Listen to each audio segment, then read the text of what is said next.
All right, guys, we're gonna look at a couple different ways to get frames when you're in the bottom of side control.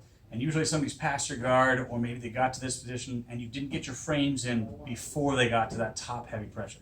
So instead of preemptively framing, you're gonna have to kind of undo some of their top pressure to get there. So let's look at a couple ways to do it. So when I'm dropping down here, this is what I mean by not having frames. This arm here isn't blocking the hip or anything. In fact, it's not really doing anything. And this arm over here is just holding it. Really, I'm like, if anything, I'll start grabbing and pulling down, which is never a good thing to do. I don't want to increase her weight. So if I just chill, that's probably the best thing. I can pay attention to what she's doing, but I don't want to increase it and I don't want to flail. So a good rule of thumb is really this arm here, right? Especially if you're white belt or blue belt, getting a good frame in here, that's where we want to go, right? This blocks the hip. It gives me some opportunity to make space, but she's going to know that, right? Yeah, I don't have the angle here. If I'm driving straight down, it won't work. If I can turn it here, that's great, but now I have a straight arm. I can't beat the hip. So if I can make her body tilt, if I can tilt her all this way, now that straight arm will work. So that's the idea, okay? So from here, I want to think of getting her to move this way. And if I kind of pull a little bit like this against her neck, it's too strong of a top pressure. She gets too much of a good base. There's no way I'm going to move her. But if I take my bicep and I work it against the temple, right? I'm basically tilting the head. Where the head goes, the body follows. So what I'm going to do is use this foot here and this bicep, and I'm going to bridge hard this way. I'm not really trying to move her. I'm not working escape. I'm just thinking of this frame. So I bridge hard. See how it tilts? Now I've got the angle. I can sometimes land it here, but most of the time as they push back against me, I'll slide it in on the recovery phase. So one more time, I'm like this. I'll be square up to the ceiling, bicep to temple, not the neck. Bridge and come in. So see how I got on that one? That's usually what we want. First time, okay? So now let's switch the angle so we can see the other side. Now I've gotten one frame in here. I'm halfway to a good defense. This arm's still hanging out though. So I don't want to keep it here or loose or push or anything like this, as tempting as that may be, because this is the arm that typically people on top will attack.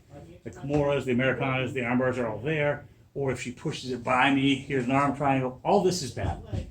So at the very least, I at least want to keep my elbow pressure against her shoulder and keep here to some degree, okay?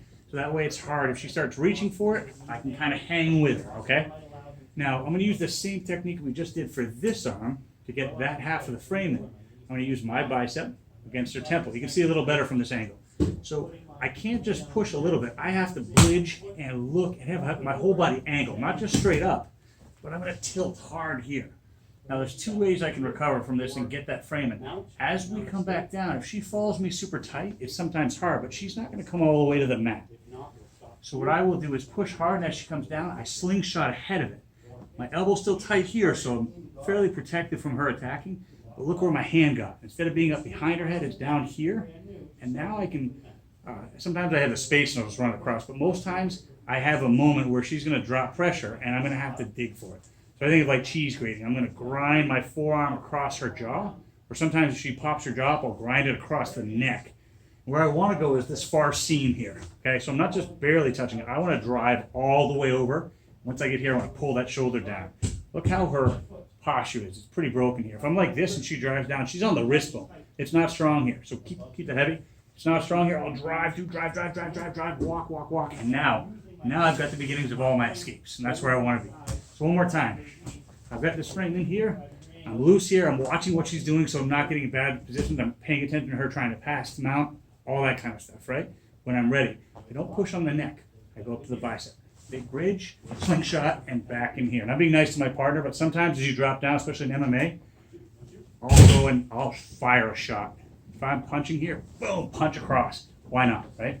All right, let's look at the other option. I've gotten all the way here, and this is a good frame, but I can take it one step further. I can now bridge. I'm going to pull this shoulder down to my chest and arc the far shoulder, this guy up. So I'm not just going straight up, I'm going to tilt. What I'm looking for is this side to get an underhook. So here's my cross face. I bridge, and you can see the space between the chests here. I'm going to windshield wiper tight under here. This is a really good frame to work, okay? So one more time. I'm here like this. I bridged, slingshotted back in. I let her settle, right? Maybe I'll take a minute or two over, or not a minute, but a little bit of a break. And then I bridge at an angle. I'm still doing the same movement, Now as I block, if you look, my forearm is against her shoulder. So if she tries to go for that hand, it's really hard. And now I'm going to go deep, elbow deep. And as I'm here, I can hold on to this and keep her up. If she drives down now, it's really hard sometimes. And I can think of my knee in escapes. I can think of shucking to come up to the back, or a couple different options that start getting me out of trouble. But I got to think of those frames first. Getting one frame on the hip, working that cross face. That gives me kind of that forklift position, and that'll help a lot of the escapes and the sweeps and the defenses. So try that.